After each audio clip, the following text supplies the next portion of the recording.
센터는 미국 뉴멕시코주 로스웰 UFO 추락 사건보다 6년이나 앞선 1941년 4월 케이프 지라르도에서 발생한 UFO 추락 사건을 센터 채널에서 소개한 적이 있습니다. 이 놀라운 사건은 세간에는 알려지지 않은 채 세월이 흐르다가 제보자인 윌리엄 허프먼 목사가 죽기 직전 세계적인 민간 UFO 연구단체인 무폰에 그 당시 상황을 본 그대로 전하여 세상에 알려지게 되었습니다. 당시 침례교 교회의 윌리엄 허프먼 목사의 증언에 따르면 갑자기 군 부대로부터 긴급 요청을 받고 보초로 이동하게 되었다고 합니다. 도착한 현장에는 이미 군의 정보 요원들과 FBI 요원, 소방관들로 에워싸고 있었으며 추락한 비행 접시가 부서진 채 땅에 처박혀 있었고 세구의 외계인 사체가 있었다고 합니다. 허프먼 목사는 군대의 요청에 따라 장례 예배를 치러주었습니다. 장례 예배가 끝난 후 현장의 모든 파편과 외계인 사체는 물론 토양까지도 철저하게 수거해 갔다고 합니다. 그러면서 군 관계자는 허프먼 목사에게 UFO 추락 사건에 대해 일체 함구할 것을 요청했고 허프먼 목사는 이 사실을 수십 년간 함구하다가 죽기 직전 무폰에 공개한 것입니다. 목사는 말하기를 당시 자신이 본 것은 기술적으로 매우 진보된 비행선과 외계인 사체였다고 증언했습니다. 사람들에게 널리 알려진 로스웰 UFO 추락 사건에 가려 거의 알려지지 않은 이 사건은 미군 당국이 UFO 관련 사건을 얼마나 철저하게 관리하는지를 시사하고 있습니다. 그런데 최근 2023년 1월 놀라운 충격적인 UFO 관련 소식이 이슈로 떠오르게 됩니다. 이는 UFO 연구가로 정평이 나 있는 프랑스의 천문학자이자 컴퓨터 과학자인 자크 발레 박사가 한 사건에 대해 심층 조사한 결과를 뉴욕타임스, 영국 데일리 메일 및 기타 뉴스 언론 매체에 전격 공개하여 지대한 관심을 불러일으켰습니다. 그것은 바로 1945년 8월 미국 뉴멕시코주 샌앤토니오의 인근에 추락했다는 트리니티 UFO 추락 사건입니다. 센터는 트리니티 UFO 추락 사건의 정보를 2024년 초 해외 채널을 통해 처음으로 접하게 되었습니다. 그리고 이 사건에 관한 관심과 흥미를 느끼게 되면서 올해 초 조사에 착수하게 되었습니다. 그런데 자료조사를 진행하는 과정에서 사건의 진실을 알고 있는 목격자가 진술한 증언 내용과 그가 그동안 숨겨왔다는 추락한 물체에서 가져온 잔해물이 뜻밖의 진위 논란의 중심에 서 있다는 것을 알게 되었습니다. 따라서 센터는 트리니티 UFO 추락 사건의 객관적인 사실평가와 조사 결과에 의한 사건의 진실 여부 및 잠정 결론을 내리고자 이 사건의 히스토리를 추적하게 되었습니다. 이 사건을 심도 있게 조사하고 긍정적 평가를 내린 프랑스의 저명한 UFO 연구가인 자크 발레 박사의 견해와 추락 사건 당시 군부대의 회수에 이르기까지 모든 상황의 흐름을 목격했다는 호세 파델라의 진술 내용, 해당 사건을 최초로 보도한 벤 모펫 기자가 쓴 기사 내용, 미국 TV 채널에 출연한 호세의 인터뷰 내용, 추락한 비행체 내부에서 가져온 것이라는 금속 물체의 분석 결과 보고서, 해당 사건을 심층 조사한 무폰 소속의 베테랑 조사관이었던 제임스 클락슨의 조사 결과물, 그리고 이 사건을 조사한 더글라스 딘 존슨과 과학작가인 브라이언 더닝의 조사 리포트와 위키피디아에 실린 사건의 히스토리, 기타 해외 유튜브 채널 등 광범위한 자료조사를 진행해 왔습니다. 2003년 기자 벤 모펫은 뉴멕시코 지역신문에 이 사건을 기사화하여 최초로 세상에 알린 사람이었습니다. 그가 쓴 기사는 잠시 묻히는 듯 하다가 2009년 5월 이탈리아계 미국인인 포토 저널리스트이자 탐사보도 기자인 파울라 헤일리스에 의해 주목을 받게 됩니다. 이후 파울라 해리스는 이 트리니티 UFO 추락 사건에 관한 깊은 관심과 흥미를 갖게 됩니다. 2006년 영국의 저명한 UFO 연구가인 티모시 굿은 그의 책 Need to Know에서 이 사건을 언급했습니다. 2011년 자크 발레 박사는 66년 동안 침묵 속에 가라앉아 있었던 트리니티 사건의 단서를 탐사 보도 기자인 파울라 해리스로부터 깊숙이 숨겨져 왔던 사건의 실마리를 풀어줄 두 사람의 휴민트 정보를 접하게 됩니다. 그리고 자크 발레 박사는 사건의 내막과 진실을 알아내기 위해 2010년 이후 유일한 목격자인 호세 파딜라와 레미 바카를 찾아 본격적인 인터뷰 조사를 하게 됩니다. 10년간의 조사 끝에 사건의 조사를 마무리한 후 2021년 7월 31일 프랑스어로 된 단행본 트리니티가 출간되었고 이후 보강된 자료를 추가한 두 번째 책인 트리니티 가장 잘 보관된 비밀이란 제목의 책으로 2022년 8월 1일에 출간되었습니다. 자크 발레 박사는 파울라 해리스와 함께 이 트리니티 UFO 추락 사건의 현장 조사에서 아직 생존해 있는 목격자의 역사적 관찰을 재구성했습니다. 알려진 바에 의하면 당시 9살의 어린 소년이었던 호세 파딜라가 친구와 함께 비행물체가 인근 타워에 충돌하면서 지면에 추락한 것과 나중에 군 부대가 현장에 출동하여 추락한 물체를 트레일러로 회수하여 가져가는 모든 상황에 이르기까지 전 과정을 약 9일간에 걸쳐 낱낱이 관찰했다고 증언했다는 점입니다. 그러나 이후 이 소년은 자신이 당시 9일 동안 물체의 상태와 군인의 활동을 관찰하고 몰래 물체의 내부로 들어가 한 일에 대해 세상에 발설하게 될 때 자신의 신상에 닥칠 두려움에 60년간 침묵을 지켜왔다고 합니다.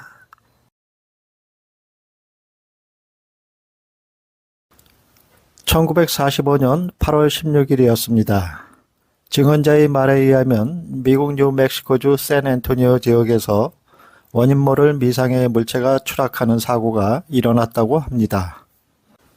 샌앤토니오 지역의 호세 파딜라의 집은 뉴멕시코주에 있는 트리니티라는 그 지역 근처에 있는 도시로 트리니티에서 북서쪽으로 18마일 떨어진 곳에 있었습니다. 참고로 트리니티라 명명된 이 지역은 화이트 샌드라는 사막의 북쪽에 위치하며 시대적 배경을 살펴보면 1945년 7월 16일 최초의 원자폭탄 실험이 실행된 장소입니다. 최초 원자폭탄이 폭발했을 때 두 가족은 그 지역의 다른 주민들과 마찬가지로 150마일 떨어진 곳에서도 볼 수 있었던 버섯구름의 섬광과 엄청난 굉음, 폭염에 놀랐습니다. 호세의 어머니인 이네즈 파딜라는 그녀의 한쪽 눈의 시력을 잃었습니다. 그 지역 주민들에게도 다른 심각한 피해가 있었습니다. 당시 뉴멕시코의 사막에서 7월 16일 최초 원폭 실험이 시행된 직후 정확히 한 달 뒤인 8월 16일에 UFO로 추정되는 추락사고가 샌앤토니오 지역에서 발생하게 된 것입니다. 다음 제2부에서는 당시 어린 소년이었던 호세 파딜라가 사건 현장을 발견하게 된 경위와 초기에 관찰한 내용을 전해드립니다. 그럼 2부에서 다시 뵙겠습니다.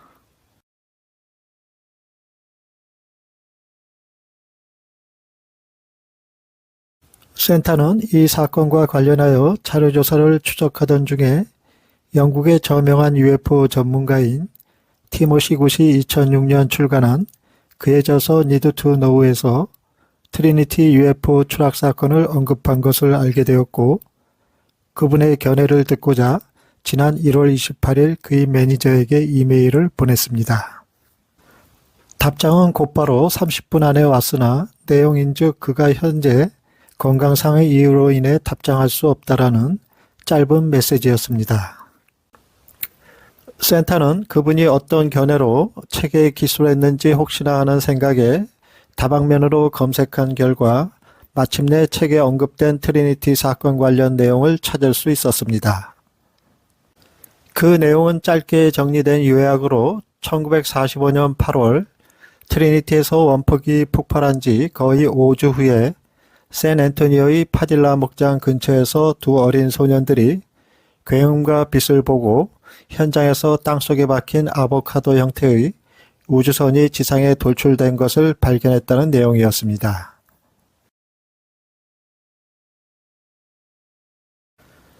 지금부터 소개하는 내용들은 센터가 여러 경로를 통해 조사한 내용들을 정리한 것으로 유일한 목격자로 알려진 호세 파델라의 증언 내용과 기타 조사된 방대한 자료에 기초한 것임을 알려드립니다. 따라서 최종 트리니티 UFO 추락 사건의 진위와 센터의 잠정 결론과는 무관하게 현재까지 알려진 사건의 전말을 먼저 소개합니다. 트리니티 UFO 추락 사건은 1945년 8월 사건이 발생한 지 58년이 지난 후인 2003년 기자인 벤 모펫에 의해 비로소 세상에 알려지게 되었습니다. 사건이 일어날 당시 지상에서 현장을 발견한 유일한 목격자는 9살과 7살의 어린 나이였던 호세 파딜라와 레미 바카였습니다. 그리고 하늘에서 비행하던 도중 현장 주변에서 연기가 나는 광경과 추락하여 부서진 물체 그리고 2명의 어린 소년을 상공에서 목격한 전투기 조종사인 윌리엄 브로피가 있었습니다. 당시 사건의 발생부터 군 부대에 의해 물체의 회수와 현장 마무리가 지어지기까지의 상황을 낱낱이 관찰한 호세 파딜라의 증언 내용은 다음과 같았습니다. 파딜라 가족은 소를 키우는 목장과 집, 픽업 트럭 한 대가 있었습니다. 당시 9살인 호세는 아버지 집의 농장에서 일하고 있었습니다. 폭풍으로 비바람이 불던 날 두 소년은 송아지를 찾고 있을 때 소닉붐과 같은 폭음 소리가 들렸고 협곡에서 연기가 나는 것을 보았습니다. 원폭 실험이 있은 지 한 달 후 또 한 차례의 폭음을 들은 호세는 친구 레미에게 폭탄이 터진 것 같다고 말했습니다. 아이들은 무슨 일이 일어난 건지 확인하러 그쪽으로 향했습니다. 호세의 말에 의하면 가장 가까이 접근했던 거리는 약 300피트였습니다. 호세는 늘 소지하고 다녔던 망원경을 통해 사고가 발생한 현장을 두루 살펴보게 됩니다. 사고 현장에는 충격으로 부서진 듯 커다란 구멍이 있는 아보카도 모양의 큰 물체가 근처 타워에 충돌한 후 추락한 듯 땅이 패인 큰 도랑이 발견되었고 물체가 땅 위를 쓸고 내려가 축구장만큼 크기의 면적에 손상을 입혔습니다. 그리고 발바닥이 뜨거울 정도로 지면의 온도가 상승하면서 덤불이 타오르고 있었습니다. 그런데 구멍난 물체의 주위로 키가 작은 생명체 3명이 이리저리 미끄러지듯 뛰어다니는 것을 보게 됩니다. 호세의 눈에는 그 생명체들의 모습이 마치 곤충처럼 보였고 고통을 겪고 있는 것처럼 느껴졌으며 고음의 소리가 들렸습니다. 그 순간 소년들의 마음에 불쌍함이 여겨졌습니다. 호세는 그 상황에서 두려움이 없이 더 가까이 접근하고 싶었지만 겁에 질린 레미는 싫다고 하여 소년들은 집으로 돌아가게 됩니다. 소년들이 집에 도착했을 때 호세는 본인들이 본 미상의 물체가 추락한 사고에 대해 아버지에게 말하게 됩니다. 다음 제3부에서는 호세가 9일간 관찰했다는 현장 기록에 관해 살펴보도록 하겠습니다. 시청해주신 여러분들께 진심으로 감사드립니다. 호세는 하루를 뺀 8일간에 걸쳐 추락한 비행물체가 군에 의해 최종 회수되어 차량에 의해 옮기게 되기까지 전 과정을 관찰할 수 있었다고 합니다. 그에 따르면 그 물체는 나중에 미 육군에 의해 회수되었습니다. 그럼 그가 공개한 내용을 바탕으로 관찰한 기록을 핵심만 정리하여 알려드리겠습니다.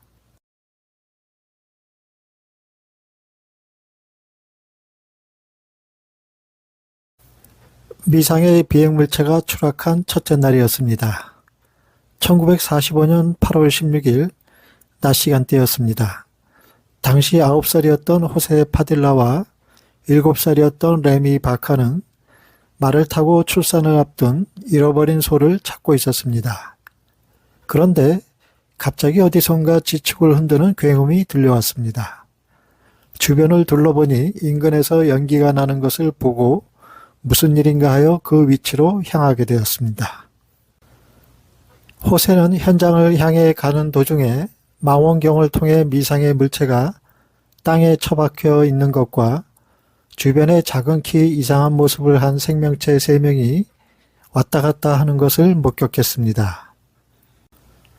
이 생명체들은 키가 약 1.5m였고 큰 눈에 매우 가늘고 긴 팔을 가지고 있었습니다.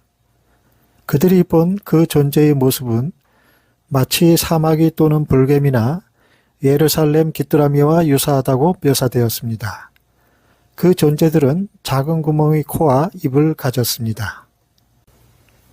그리고 날카로운 소리가 들렸는데 레비는 고통에 빠진 동물의 소리나 갓 태어난 아기의 첫 울음소리에 비유했습니다. 호세는 그때까지만 해도 그 존재들을 인간으로 여겼고 아마도 다치지 않았을까 하는 생각에 도움을 주려고 가까이 가려 했지만 레미가 싫다고 하는 바람에 더 이상 접근을 포기한 채 집으로 되돌아가게 됩니다. 집으로 돌아온 호세는 부모님께 무슨 일이 있었는지 말했습니다.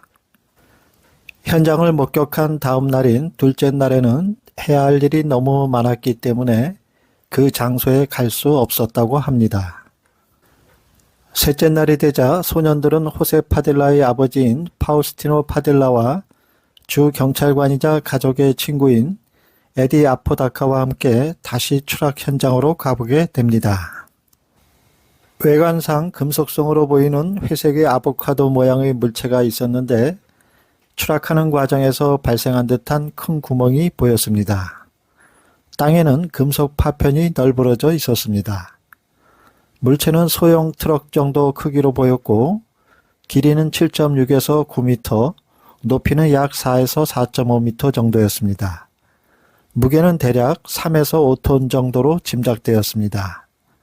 그 물체는 아마도 약 15m 높이의 근처 타워와 충돌한 것으로 보였습니다. 잠시 후 두 어른은 추락한 물체가 무엇인지 확인하기 위해 기체 안으로 들어가게 됩니다. 물체 안으로 들어간 지 약 5분에서 10분이 지난 후 기체 밖으로 나온 두 어른은 입 밖으로 아무런 이야기도 하지 않은 채 두 소년에게 말하기를 이 일에 대해 아무에게도 말하지 말라고 하면서 아이들에게 단단히 주지를 시켰습니다. 아마도 이 사건을 발설하게 되면 자신들의 신상이 공경에 처할 수도 있는 듯 염려하는 것처럼 보였습니다. 그리고 키 작은 이상한 존재들은 어디에도 보이지 않았고 사라진 것 같았습니다. 넷째 날인 19일 일요일이었습니다. 파딜라의 집은 군인인 아빌라 하사의 방문을 받게 됩니다. 군인은 말하기를 현지에 추락한 실험용 기상 풍선을 회수하기 위해 왔다고 말했습니다. 아빌라 하사는 아무도 이 문제에 대해 알지 못하는 것이 중요하다고 말했습니다. 5일째인 20일이 되자 사건 현장에는 도로와 넓은 대문이 만들어졌고 바퀴가 18개 정도인 대형 트레일러가 연결된 트럭과 크레인이 도착했습니다. 이어 물체를 거대한 크레인으로 들어올려 트레일러에 장착해 고정시켰습니다. 이 모든 상황을 호세와 레미는 근처 산등성이 초목에 숨어 군인들이 움직이는 상황을 몰래 관찰하게 됩니다. 특별한 예방 조치는 없었습니다. 군인들은 평소에 입던 작업복을 입고 있었고 임무가 끝난 후에는 샌앤토니오의 올빼미 바와 카페에 가서 쉬는 시간을 가졌습니다. 25일경 모든 것은 그 물체가 곧 최종 목적지가 있는 곳으로 운반될 것임을 나타냈습니다. 마지막 날 트럭은 문 밖으로 몰렸고 물체는 묶여 방수포로 덮여 있었습니다. 호세는 군인들이 오늘 밤 물체를 옮기리라 생각합니다. 두 소녀는 병사들이 저녁에 떠날 때까지 얼마간 기다리게 됩니다. 그런 뒤 호세는 군인들이 안 보이자 차량으로 올라가 물체를 덮고 있는 방수포의 일부를 뒤로 당깁니다. 그러자 물체의 측면에 있는 구멍이 드러났고 레미가 방수포를 열어두는 동안 호세는 물체 내부로 들어가게 됩니다. 물체의 내부는 금속성으로 노란색 황동과 비슷했지만 빛은 없었습니다. 바닥은 평평했고 곡선벽은 리벳 없이 패널로 만들어진 것처럼 보였습니다. 또한 특별한 장치나 기구와 같은 구조물은 전혀 없었습니다. 그런데 호세는 먼 훗날 샌앤토니오 지역에 물체가 추락했었다는 증빙으로 삼기 위해서였는지 모르겠지만 물체의 내벽에 부착된 브라켓을 떼어내어 집 어딘가에 몰래 숨기게 됩니다. 물체 위에는 약 70cm 크기의 투명하고 플라스틱 같은 돔이 있어 일광을 비추었습니다. 한쪽에는 약 30에 24인치 크기의 패널이 있었고 여기에 몇 개의 핀이 부착되어 있는 금속 조각이 있었는데 호세는 이것을 쇠 지렛대로 풀었다고 합니다. 다음 제4부에서는 호세가 추락한 물체에서 가져왔다는 금속 조각의 과학적 분석 결과가 공개됩니다. 시청해주신 여러분들께 진심으로 감사드립니다.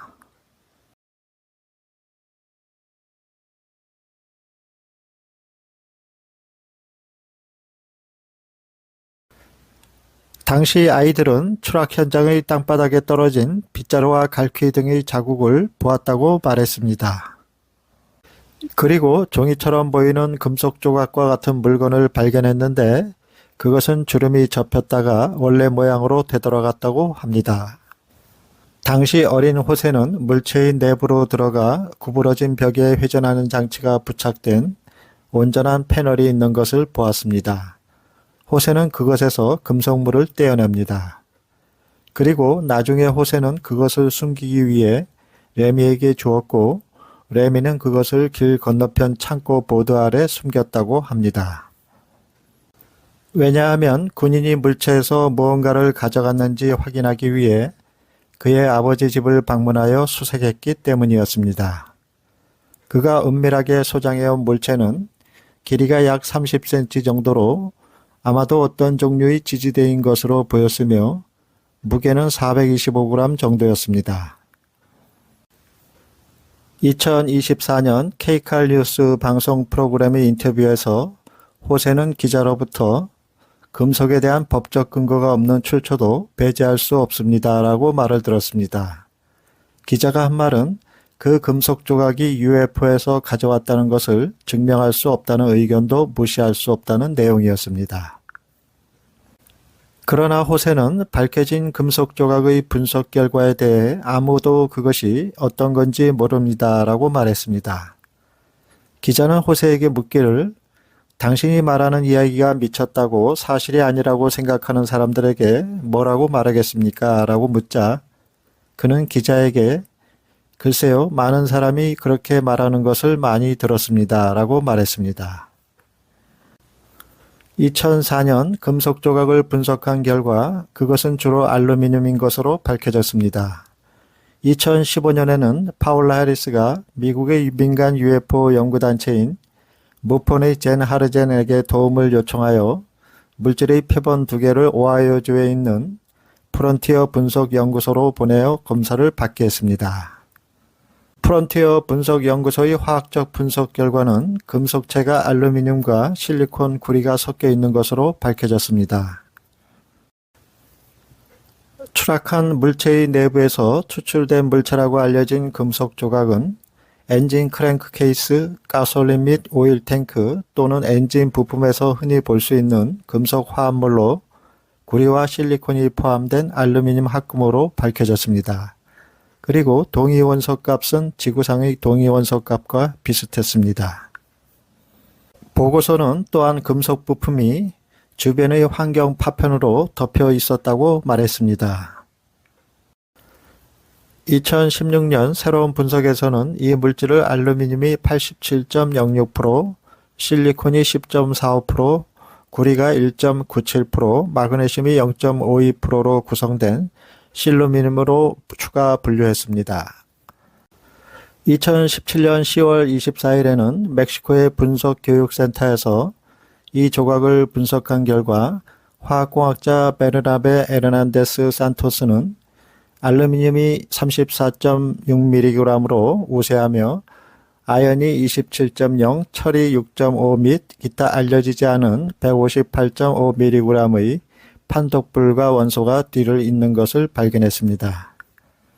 이 사건을 조사한 자크발레 박사는 아마도 금속 조각이 차량 장비의 일부가 아니라 군인들이 사용하는 도구 또는 파괴된 타워에서 산산조각이 나면서 나온 것일 수 있다는 견해를 밝혔습니다.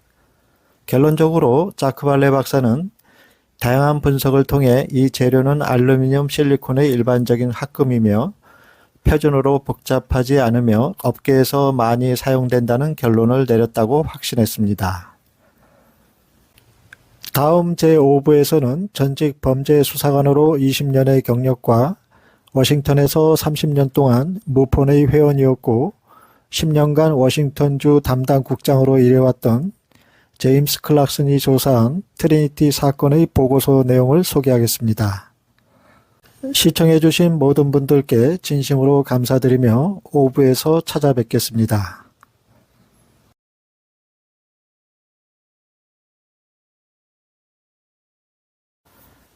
호세가 가져온 금속물에 대해 다방면으로 조사한 또 다른 사람은 전직 범죄수사관으로 오랜 근무를 했었던 제임스 클락슨이 있습니다. 제임스 클락슨은 20년간 온갖 종류의 범죄 수사 경력을 가진 베테랑 수사관 출신입니다.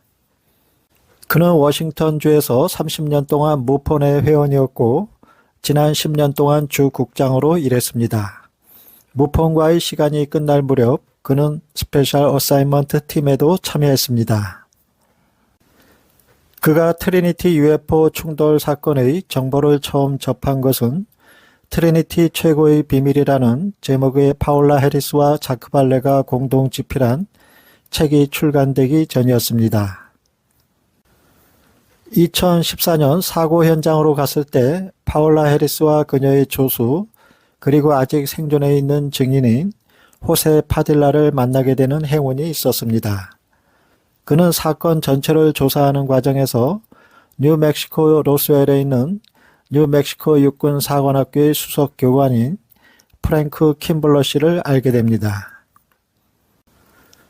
제임스는 그를 친구이자 자신이 존경하는 견해를 가진 사람으로 생각한다며 그의 연구 결과에 대해 다음과 같이 말했습니다. 프랭크 킴블러는 뉴멕시코 군사연구소의 지구과학 부교수로 40년 이상 전문 지질학자로 일했고 국립해양대기청의 해양학자와 애리조나주의 광산 엔지니어로 일해왔습니다.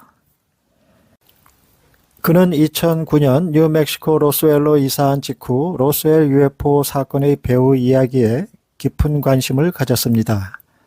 그는 제임스가 정확하게 조사 연구를 진행한다면 트리니티 UFO 충돌 사고로 알려진 사건에 관한 자신의 연구 결과를 포함할 수 있도록 허락해 주었습니다. 2016년 제임스 클락슨은 무폰의 프랭크 킴블러의 분석 결과 내용과 자신의 조사를 바탕으로 보고서를 작성하여 제출했습니다. 다음은 그가 제출한 보고서의 내용입니다. 프랭크 킴블러는 소년 시절 호세 파딜라가 추락한 우주선의 내벽에서 가져온 것으로 추정되는 UFO 조각의 금속 샘플에 대해 다중 비중 테스트를 수행할 수 있었다고 말했습니다. 비중 테스트는 일관된 답을 주었다고 합니다. 이 합금은 40년대 후반에서 50년대 초반에 사용되었으며 풍차와 펌프를 포함하는 많은 종류의 기계에 사용되는 주조 합금과 동일한 것으로 밝혀졌습니다. 그가 호세 파딜라를 인터뷰했을 때 그는 증인이 일관되게 같은 이야기를 했다고 말했습니다. 그는 호세 파딜라에게 이것이 풍차의 일부처럼 보인다고 말했으나 파딜라는 이것이 풍차 부품이 아니라고 하면서 그것이 추락한 우주선의 내부에서 나왔다고 말했습니다. 이어 호세 파딜라는 그렇지 않다고 주장하며 계속 송신탑에 관해 언급하면서 UFO가 송신탑에 부딪혔다라고 말했습니다.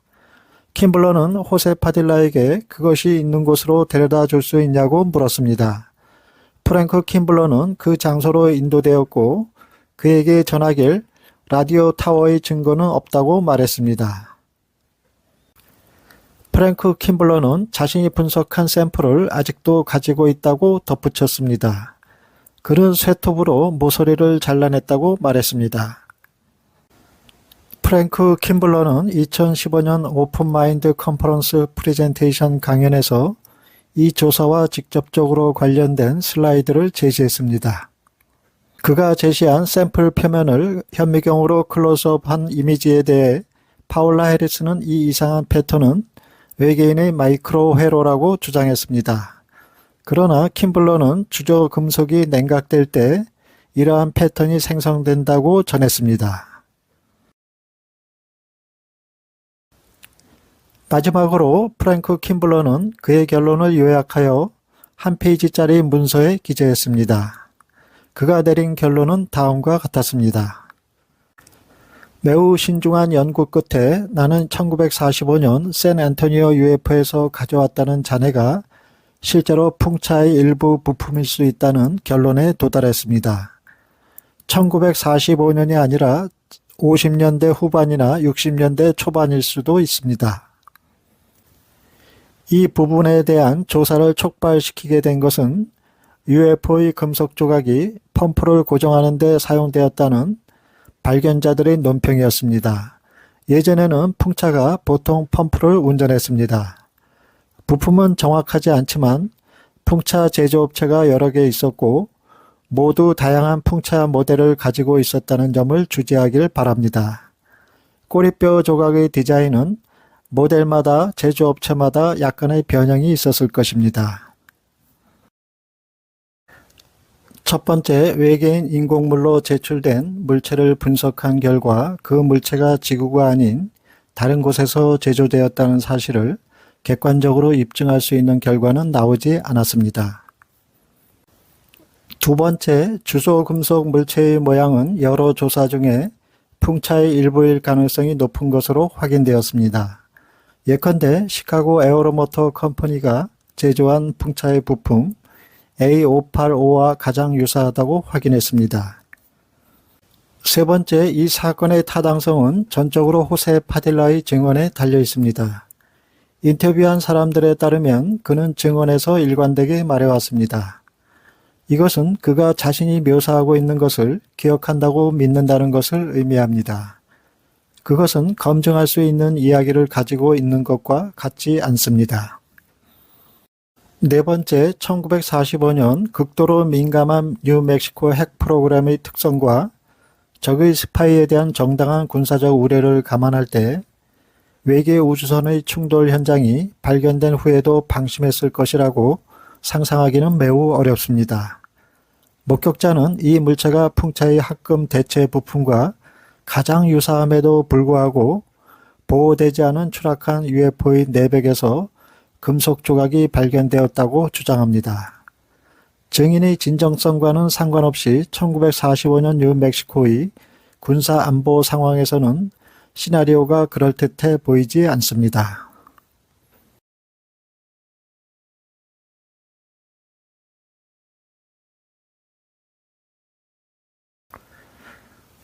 다음 제6부에서는 회의론자들이 이 트리니티 UFO 추락사고로 알려진 사건에 관해 결론을 내리길 날조된 속임수라고 주장하면서 그들의 주장이 무엇에 근거한 것인지 알아보는 시간을 갖겠습니다.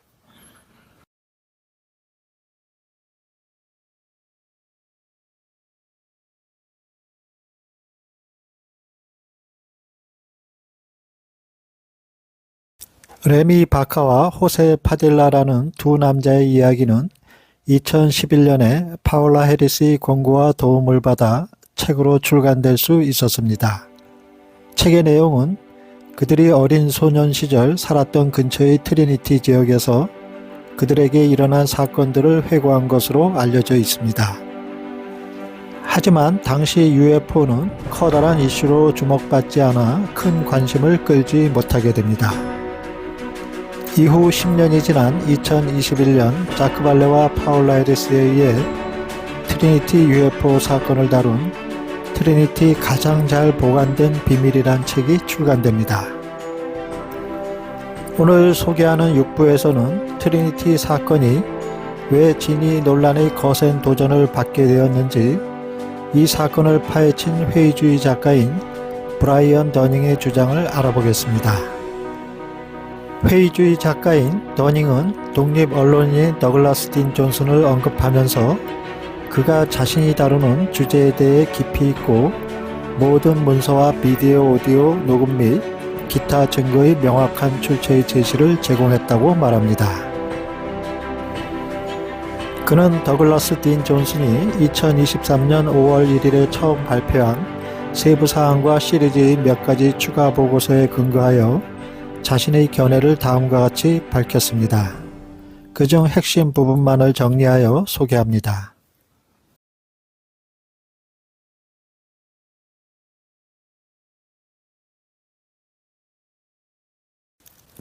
트리니티 UFO 이야기는 날조된 거짓 이야기라고 주장합니다.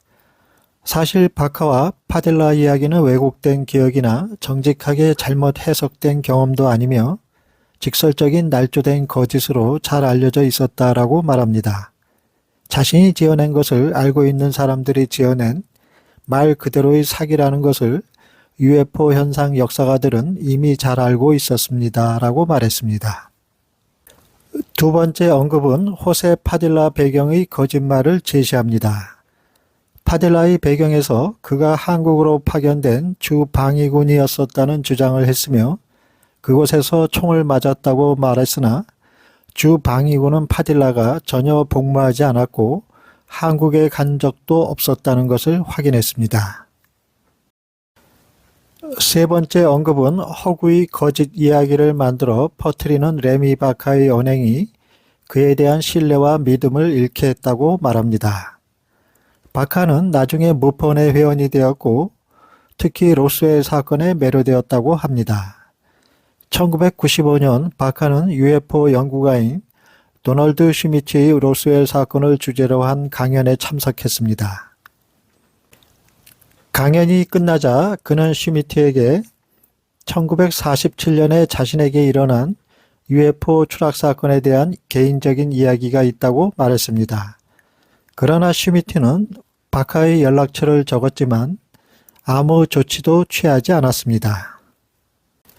다음으로 2002년 말이나 2003년 초에 바카는 자신이 잘 알고 있는 로스웰 사건에 관한 연구를 한 또 다른 작가인 토마스 캐리에게 연락했습니다.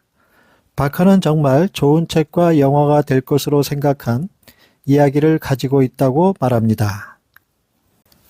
그런데 이번엔 바카는 1945년이 아닌 1946년으로 연도를 바꿉니다. 또한 그와 그의 친구 파딜라가 말을 타지 않고 픽업 트럭을 탔다고 하며 추락한 물체가 아보카도 모양이 아닌 원반 모양이었고 개미나 벌레처럼 보이는 생물들이 움직이는 것을 보았다고 말했습니다. 그러나 이번에도 마찬가지로 캐리는 그의 이야기에 그 어떤 것도 하고 싶다는 관심을 표명하지 않게 됩니다. 이로써 그는 여러 UFO 작가에게 여러 가지 다른 버전의 이야기를 꾸며내어 제안한 끝에 마침내 하나가 출판될 때까지 진행했다는 것이 증명되었습니다. 네 번째 언급은 빌 브로프의 상상력이 더해진 트리니티 사건 이야기의 완성이 결국 날조된 거짓임을 증명합니다. 트리니티 사건의 이야기에는 윌리엄 브로피라는 인물이 등장합니다. 이 사람은 해당 지역 상공을 비행하던 도중 지상의 현장 주변에서 연기가 나는 광경과 추락하여 부서진 물체, 그리고 현장 주변에 있었다고 하는 2명의 어린 소년을 발견한 미 공군 조종사로 알려졌습니다. 이 이야기의 발단은 그의 아들인 빌 브로피로부터 시작이 되는데요. 그는 파울라 해리스를 잘 알고 있었고 2009년 팝캐스트에서 파울라 해리스가 트리니티 이야기를 하는 것을 들었을 때 그녀에게 연락하여 추가할 몇 가지 새로운 세부사항이 있다고 말합니다. 그는 UFO 이야기 저자에게 전화를 걸거나 글을 쓰고 그의 아버지가 그 이야기에 어떻게 밀접하게 관여했는지에 대한 환상적인 이야기를 들려주곤 했다고 합니다. 브로피는 아버지가 자네 수습을 직접 감독했고 아직 살아있는 외계인 중 한 명을 포획하는 것도 직접 감독했으며 외계인 시신을 직접 라이트 패터슨 공군기지로 옮겼다고 주장했습니다. 해리스는 그의 말에 그만 푹 빠져들게 됩니다. 2010년에 그녀는 미국으로 여행을 갔고 브로피 바카 파딜라를 인터뷰하게 됩니다. 바카와 파딜라는 이름이 붙은 공군 장교의 참여가 브로피 이야기에 대한 신뢰성을 부여했기 때문에 브로피의 등장을 반갑게 받아들이게 됩니다.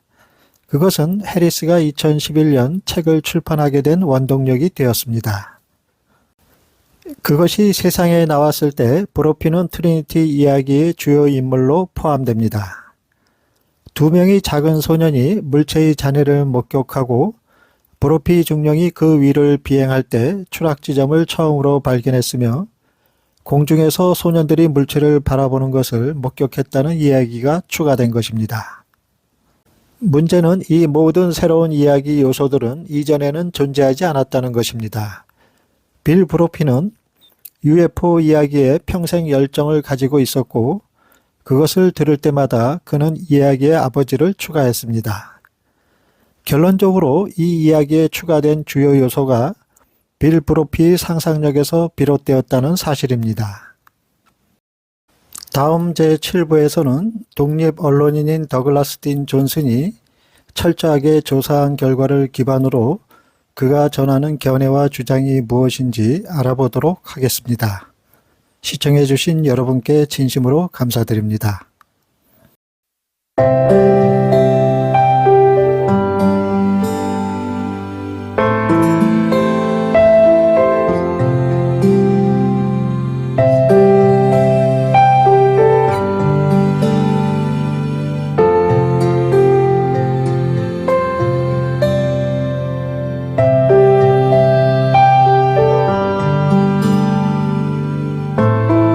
오늘 소개하는 7부에서는 트리니티 UFO 스토리의 안팎 배경을 3개월간에 걸쳐 철저한 조사를 해온 독립 언론인인 더글라스 딘 존슨의 블로그에 올려진 아티클을 중점적으로 살펴보는 시간을 갖겠습니다.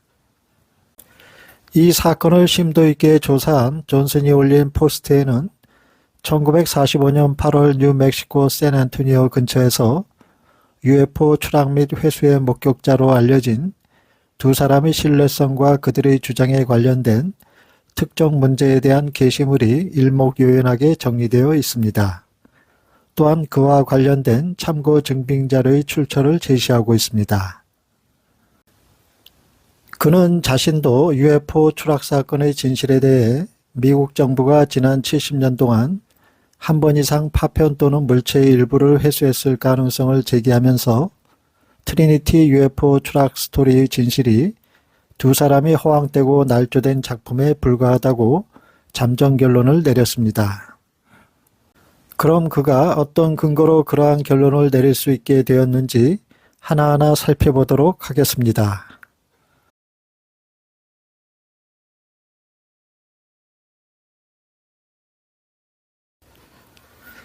그가 쓴 본문은 다음과 같이 시작됩니다. 트리니티 UFO 추락 사고 이야기와 링크된 추락 스토리 파일 시리즈는 2023년 5월 1일 기준으로 3개월에 걸친 저의 저널리즘 조사를 바탕으로 작성되었습니다. 저는 목격자라고 주장하는 바카 파딜라, 브로피 세 분의 출처가 모두 신뢰성에 절대적으로 치명적인 거짓말이나 공상을 퍼뜨렸음을 입증하는 광범위한 문서를 제시합니다. 제 생각에는 세 가지 주요 출처가 모두 여러 차례 심각한 조작에 관여했음을 입증했기 때문에 그들이 묘사한 UFO 추락 사건의 상충되는 버전에 어떤 신빙성을 부여한다는 것은 어리석은 일이 될 것입니다. 이것이 제 결론입니다. 객관적인 독자라면 첨부된 추락사고 스토리 파일에서 제 평가를 정당화할 수 있는 충분한 증거를 찾을 수 있을 것이라 믿습니다. 실제로 저는 발레와 해리스가 나중에 대중화시킨 양립할 수 없는 바카 파딜라 이야기가 처음 발표되기 1년도 채 되지 않은 시기에 레미 바카가 완전히 다른 소년 시절의 UFO 추락 사건에 대한 이야기를 담은 30분 분량의 녹음 파일을 발견한 것 그 자체로 트리니티 전체와 발레 해리스 및 다른 사람들이 이를 바탕으로 한 모든 추정에 완전히 치명적이라 믿습니다. 이에 대한 자세한 내용은 2023년 5월 20일자 보고서인 충돌 스토리 파일 레미 바카 스모킹건 인터뷰에 자세히 설명되어 있습니다. 자크 발레 자신도 2023년 9월에 바카가 캐리에게 제시한 UFO 추락 이야기는 허구라고 표현하는 것이 좋다고 인정했습니다.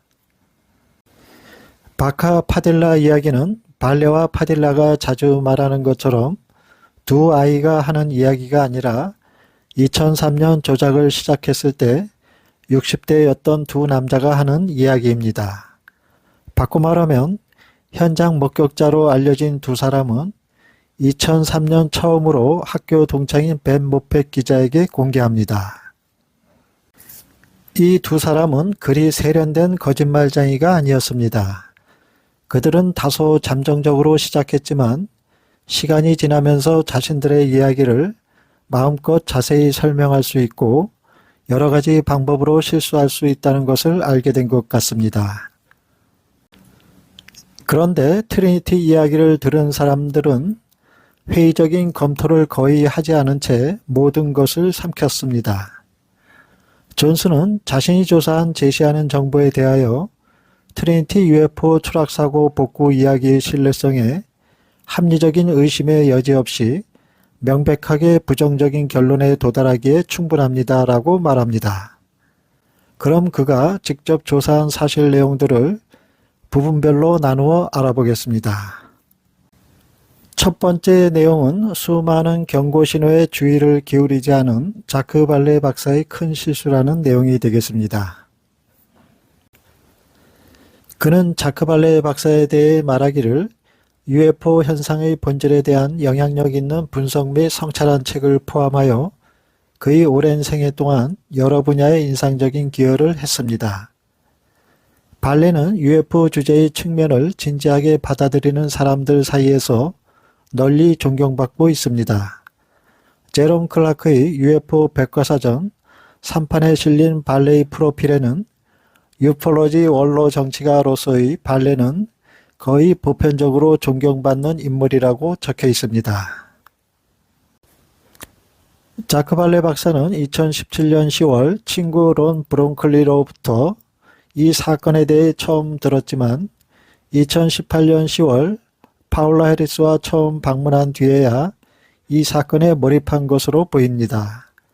처음부터 발레는 해리스의 소재에 크게 의존해 왔습니다. 유감스럽게도 발레는 트리니티 사건에 자신의 명성을 걸고 투자한 것 같습니다. 한 과학자가 신뢰받을 자격이 없는 사람들에게 그렇게 했다고 저는 믿습니다. 그는 또한 보도에 따르면 충분한 재원의 일부를 홍보에 할애했습니다. 그는 홍보 담당자를 고용했는데 꽤 효과적이었던 것으로 보입니다. 그래도 저는 발레 자신이 엄청난 정도의 확증 편향을 보여주었다는 결론을 내릴 수밖에 없었습니다. 그는 수많은 경고 신호에 주의를 기울이지 않았습니다. 그는 때때로 사건에 대한 정당한 이의제기가 있을 때 조급한 모습을 보이거나 오만한 모습을 드러내기도 했습니다. 나는 해리스와 발레가 소위 증인들이 확인 가능한 주장에 대한 기본적인 배경 조사를 수행하지 않은 것이 심각하게 잘못되었다고 믿습니다. 예컨대 트리니티 UFO 추락 이야기의 발기인들인 레미 바카와 호세 파딜라의 논란의 여지가 있는 거짓말들과 예를 들어 뉴멕시코 경찰관 에디 아보타카에 대한 거짓말, 호세 파딜라가 캘리포니아 고속도로 순찰대로서 광범위한 복무를 거짓으로 주장했다는 증거, 또한 레미 바카가 딕시 주지사의 측근이라고 거짓 주장했다는 것입니다. 존슨은 말합니다. 그들은 증인이 아닙니다. 그들은 사기꾼이며 나중에 연쇄적인 환상 유포자에 의해 확정됩니다. 레미 바카는 생애 한 시기에 레이 바카로도 알려졌는데 캘리포니아에서 보험 세일즈맨으로 일하던 1990년대에 미국의 민간 UFO 연구단체인 무폰에 회원가입을 합니다. 그는 2003년부터 UFO 추락사고 이야기를 공개적으로 홍보하면서 바카는 이를 문서화하기 위해 매우 적절한 거짓을 그의 이야기에 통합하기 위한 다양한 출처의 자료를 긁어왔습니다. 또한 레미 바카는 파울라 해리스와 다른 사람들에게 깊은 인상을 주기 위해 바카는 1970년대에 워싱턴주의 정치 세계에서 그의 위상을 심하게 과장하기도 했습니다. 구체적으로 바카는 워싱턴주 주지사인 딕시리 레이의 중요한 선거 킹메이커였고 레이 주지사의 집행부 멤버였다고 거짓 주장을 했습니다. 또한 바카는 원자력위원회 위원 출신인 워싱턴주의 딕시리 레이 주지사가 1945년 뉴멕시코주 샌앤토니오에서 발생한 UFO 추락사고에 대한 초비밀 파일을 바카에게 보여주는 환상적으로 믿을 수 없는 이야기를 조작했습니다.